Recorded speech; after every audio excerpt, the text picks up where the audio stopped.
تمام سننے والوں کی خدمت میں سلام پیش کرتا ہوں۔ یہ آپ کے جو زیر سماعت مضمون ہے، اس میں انسان کی یہ جو ایک فانی زندگی ہے، اس کے بعد ہمیشہ کی زندگی کا حصول جو ہے، اس کا راز بائبل مقدس میں موجود ہے۔ غور فرمایا یوحنا کی معرفت لکھی گئی یسوع مسیح کی انجیل، اس کا 17واں باب، اس کی 3 آیت۔ اور ہمیشہ کی زندگی یہ ہے کہ وہ تجھ خدائے واحد اور برحق کو اور یسوع مسیح کو جسے تو نے بھیجا ہے جانے۔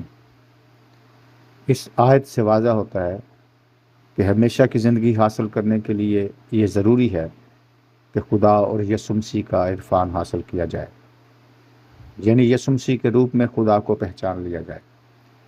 یسوع مسیح کی ذات جو اس کی پیدائش سے ہی ایک متفرق حیثیت رکھتی ہے، یہ اسے تمام بنی آدم سے افضل رکھنے کی مستحکم دلیل ہے۔ یعنی اس اعتبار سے یسوع مسیح کا موازنہ نسل آدم سے پیدا ہونے والے کسی انسان سے نہیں بنتا۔ اس انسانی معاشرے میں کسی انسان کا بغیر باپ کے پیدا ہو جانا ایک انہونی بات ہے، اور کسی انہونی بات کا ہو جانا معجزہ کہلاتا ہے۔ اور خدا اپنی شان یا کرشمہ سازی کی دھاک جمانے کے لیے معجزات نہیں کرتا۔ خدا نے یسوع مسیح کی ذات کو آدم کی گناہ آلود فطرت سے پاک رکھنے کے لیے اس نے اسے نسل آدم کے بیچ سے پیدا نہیں کیا۔ عام انسانوں کی طرح ایک عورت سے پیدا ہونے کے توسط یسوع مسیح میں دوسرے انسانوں جیسی جبلت پائی جاتی ہے۔ لفظ جبلت کو سمجھنا ضروری ہے۔ یہ کھانا پینا، سونا، غمزدہ ہونا، تکلیف محسوس کرنا، یہ انسانی جذبات انسان کی جبلت میں موجود ہے۔ جب انسان کی ذات میں ایک اور اہم عنصر ہے جو انسان کی جبلت کو جاویداں رکھتا ہے، یعنی زندہ رکھتا ہے، وہ روح ہے۔ انسان اپنی جبلت میں مر بھی جائے تو بھی یہ روح میں زندہ ہی رہتا ہے۔ روح کے پرواز کر جانے کے بعد انسان کی تمام تر جبلتی خواہشات اور ضروریات بھی جسم کے ساتھ مٹی میں دفن کر دی جاتی ہیں۔ یسوع مسیح کی پیدائش میں خدا کے عظیم مقصد کے مطابق یسوع مسیح کا جبلت میں انسان ہونا نہایت ضروری ہے۔ اس لیے جب یسوع مسیح اپنے آپ کو ابن آدم کہتے ہیں تو وہ ثابت کرتے ہیں کہ بغیر باپ کے پیدا ہونے کے باوجود وہ مکمل انسان ہیں، چونکہ خدائی اصول کے مطابق تمام بنی نوع انسان کو موت سے نجات دلا کر ہمیشہ کی زندگی کا وارث بنانے کی غرض سے کفارے کے طور پر قربان ہونے والے انسانی جسم کا بے عیب ہونا ضروری ہے۔ جانوروں کی قربانی ایک علامت ہے جو کفارے کی اہمیت کو اجاگر رکھنے کے لیے تھی۔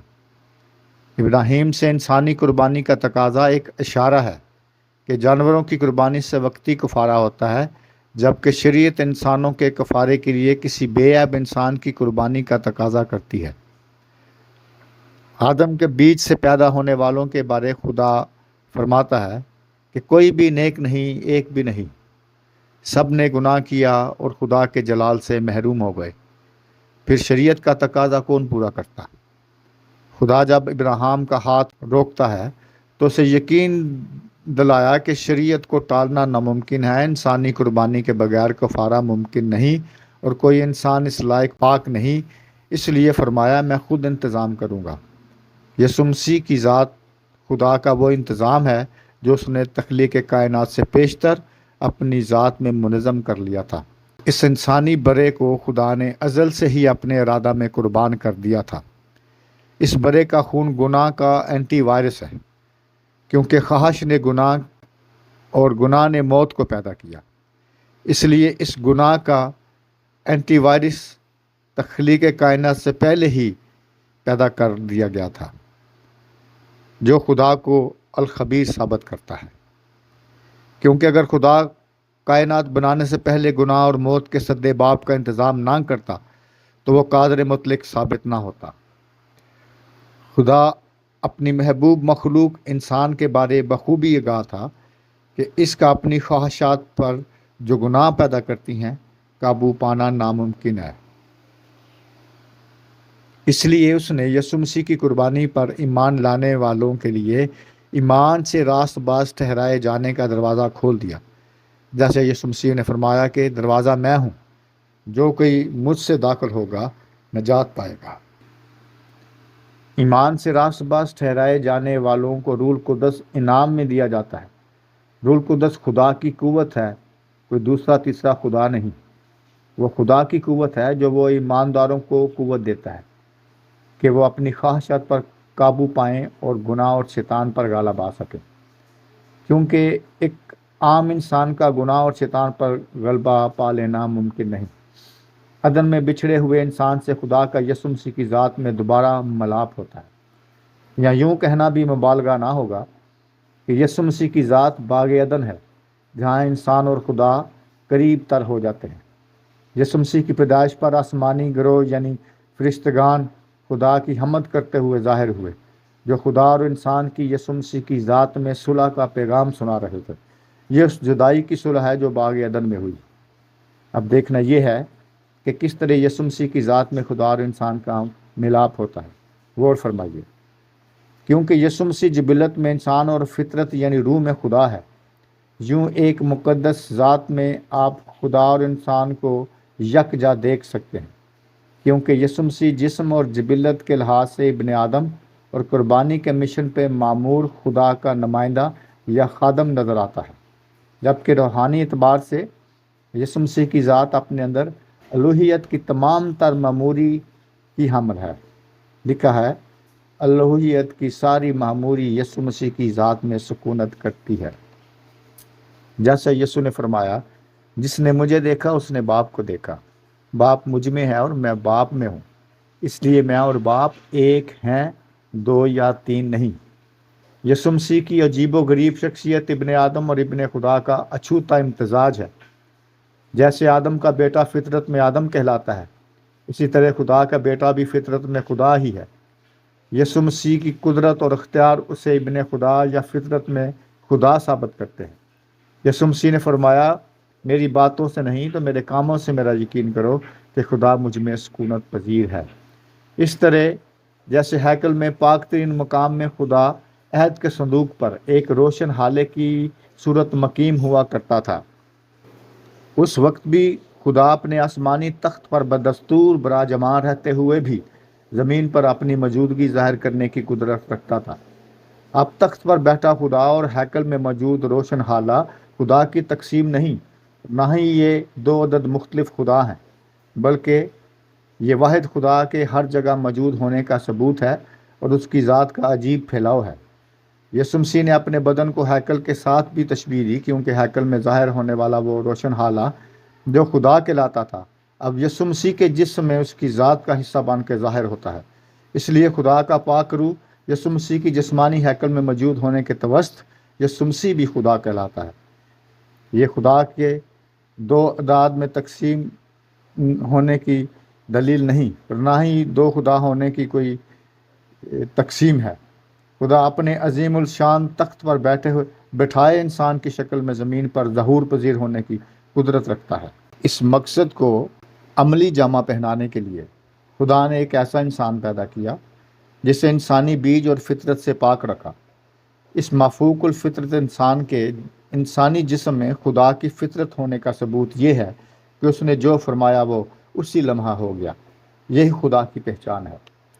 کچھ نامعقول انسان بائبل مقدس میں سے ایسے حوالے چھان کر لے آتے ہیں جن میں یسوع مسیح کو جبلت میں انسان ثابت کرتے ہیں، لیکن اگر یسوع مسیح کو محض جبلت کے اعتبار سے جانا جائے اور فطرت کو نظر انداز کر دیا جائے تو یہ یسوع مسیح کا مکمل تعارف ہی نہیں۔ جو ہمیشہ کی زندگی کا طلبگار ہے، اسے ہمیشہ کی زندگی پانے کے لیے یسوع مسیح کا مکمل تعارف درکار ہے، جس میں اسے صاف طور پر خدائے قادر اور ابدیت کا باپ لکھا گیا۔ یسایہ 9:6 میں نبی کو خدا نے خود فرمایا کہ جو بیٹا بخشا جائے گا اس لڑکے کا نام عجیب مشیر خدائے قادر ابدیت کا باپ اور سلامتی کا شہزادہ ہوگا۔ انسانی فطرت میں ایک چلتا پھرتا انسان تو جبلت میں انسان ہی ہے۔ دیکھنے والا یہی سوچے گا کہ انسان تو خدا نہیں ہو سکتا۔ ہاں، درست ہے، انسان کبھی بھی خدا نہیں ہو سکتا، لیکن یہ بھی درست ہے کہ خدا اگر کسی انسان کی صورت میں ظاہر ہونا چاہے تو اسے کوئی طاقت روک نہیں سکتی۔ پھر جس انسان میں خدا ظاہر ہوا وہ کوئی عام انسان نہیں بلکہ ایک خاص الخاص انسان ہے جو اپنی پیدائش سے لے کر زمین پر گزارے اوقات اور اپنی موت تک عجیب ہی ثابت ہوتا ہے، بالکل الگ تھلگ اور خاص، جس جیسا نہ کوئی ہوا نہ ہو سکتا ہے۔ اگر ایسے کسی انسان میں خدا کا ظہور مجسم ہو کر اپنے زمینی مقاصد سر انجام دیتا ہے تو پھر اعتراض کیسا؟ جیسے انسان خدا کو دیکھنے کی درینہ خواہش رکھتا ہے، اسی طرح خدا بھی انسان کے روبرو ہونے میں تسکین محسوس کرتا ہے جیسا عدن میں تھا۔ لیکن عدن سے نکالے جانے کے بعد موسیٰ کے دور میں جب انسان نے خدا کو روبرو دیکھنے کی جسارت کی تو سب مارے گئے۔ لیکن خدا اور انسان کی قربت کی خواہش یسوع مسیح کی ذات میں ممکن ہوتی ہے۔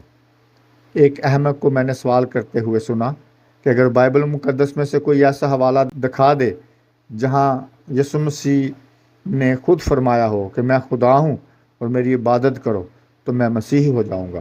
اس سے صاف طور پر واضح ہو جاتا ہے کہ نہ تو اس نے بائبل مقدس کا مطالعہ کیا ہے اور نہ ہی وہ مسیح عقائد سے واقف ہے، جبکہ بائبل مقدس میں یسوع مسیح کا مکمل تعارف موجود ہے جو اس کی پیدائش سے ہزاروں سال پیشتر ہی کروا دیا گیا تھا کہ انسان یسوع مسیح میں خدا کی موجودگی کو پہچاننے میں کوئی غلطی نہ کرے۔ اس مطالبے کے جواب میں مرکزی بات یہ ہے کہ خدا وہ ہے جو اپنے کاموں اور اپنی قدرت سے انسانی مشاہدے کے ذریعے جانا جاتا ہے۔ انسانی بصیرت سے خدا نظر آتا ہے، بصارت سے نہیں، کیونکہ انسان کی آنکھ کی پتلی میں وہ سکت ہی نہیں کہ خدا کو دیکھ سکے۔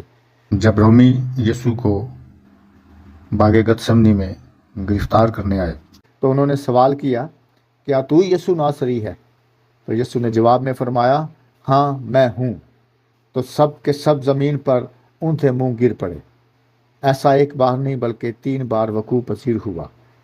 میں ہوں کے الفاظ خدا کا وہ تعارف ہے جو اس نے فرعون کے لیے موسیٰ کو کروایا تھا۔ پھر یسوع نے فرمایا کہ میں اپنے زمین سے جانے کے بعد تمہارے پاس اپنا روح بھیجوں گا جو تمہیں وہ باتیں سمجھائے گا جو اگر میں تمہارے روبرو کہوں تو تم میں سننے کی سکت نہیں ہے۔ جب یسوع مسیح کو پہچاننا ہی ہمیشہ کی زندگی کی شرط ٹھہری تو یہ راز یسوع خود کیوں بیان کرے؟ یسوع کی ذات ایک معمہ ہے۔